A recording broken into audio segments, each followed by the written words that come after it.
Today I'm going to be looking at a few videos of managers losing their heads and my professional opinion about it.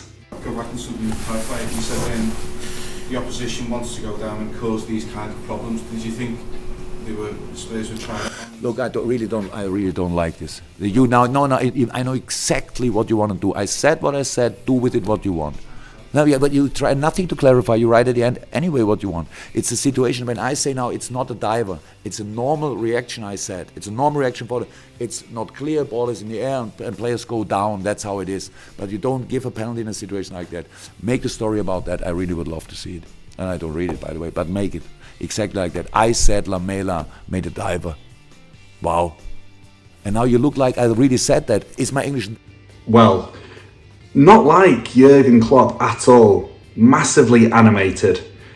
In terms of how a therapist would look at this, he's very much identified with his own stream of thought at this point.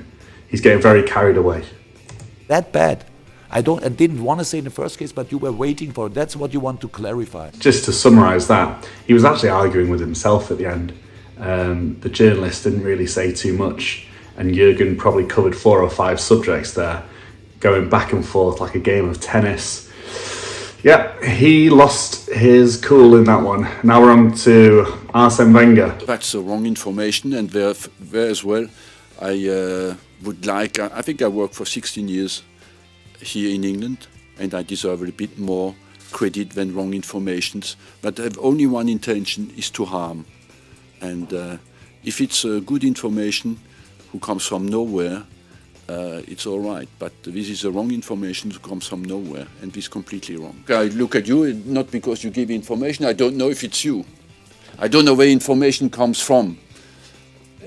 Yeah, why do you look at me? Because it's your press conference, it's not my Okay, oh, thank you. I just thought you have given this information out.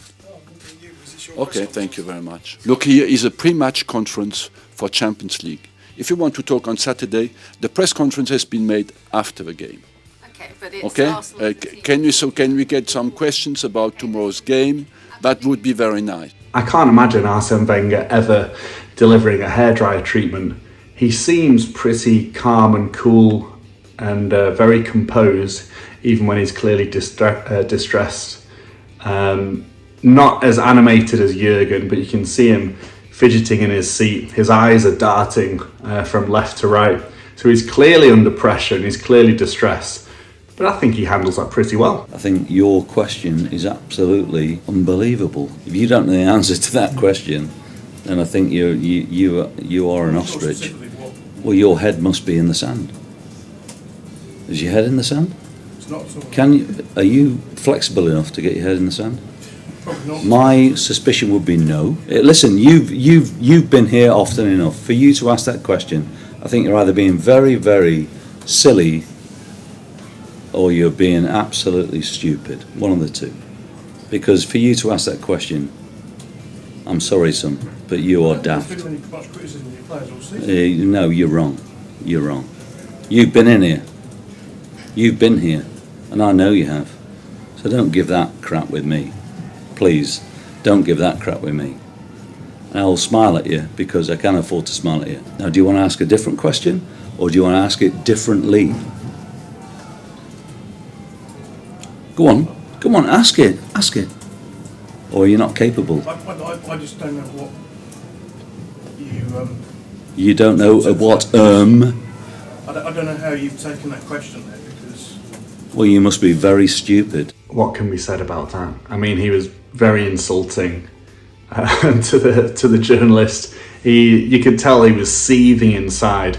Don't let that smile disguise. That's actually quite a common tactic, to deploy a smile to try to reassure your audience that you're actually in control of the situation and that you're very calm inside, when really his body language and what he's saying are complete opposites. What he's saying is quite passive aggressive and even aggressive at times, but he's delivering it with quite a forced smile. You can tell he's not happy. He's not comfortable in that situation.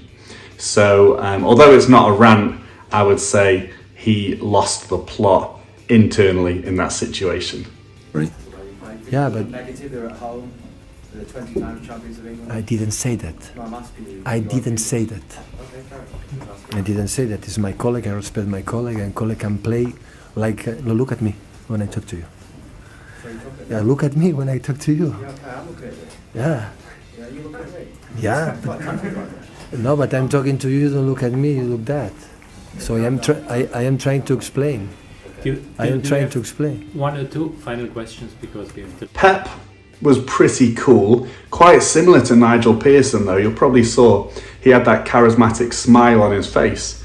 So it gives an aura of calmness when you say something with a smile on your face, even though the actual narrative which you're portraying verbally is actually quite a negative narrative. But to be fair, he came away from the situation looking quite calm and composed. Do you know that what was the result? 3-0. 3-0. Do you know what this means? 3-0.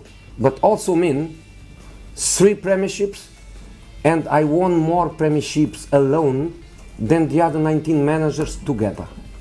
3 for me and 2 for them. Respect. The thing is about Jose is he wears his heart on his sleeve. He doesn't hide behind that smile that we just saw from Pep and from Nigel. We're not seeing that with Jose. He doesn't feel the need to hide behind a smile and deliver things calm and composed. He becomes massively animated and he almost becomes a bit of a parody of himself. So any negativity from the press or from social media is focused more on the theatrics of his performance as opposed to what he's saying. It's actually very clever. So even though Jose, he moans and he complains, he seems to come away from the situation still very likeable.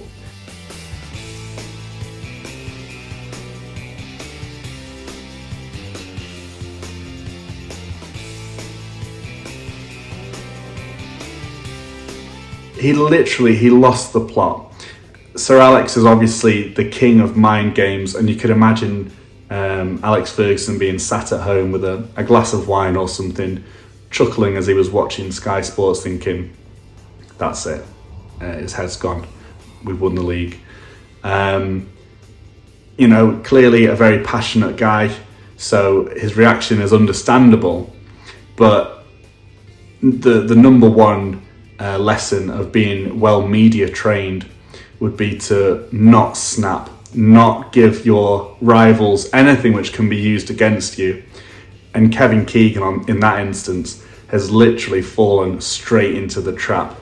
So that probably tops it off as the number one rant of all time.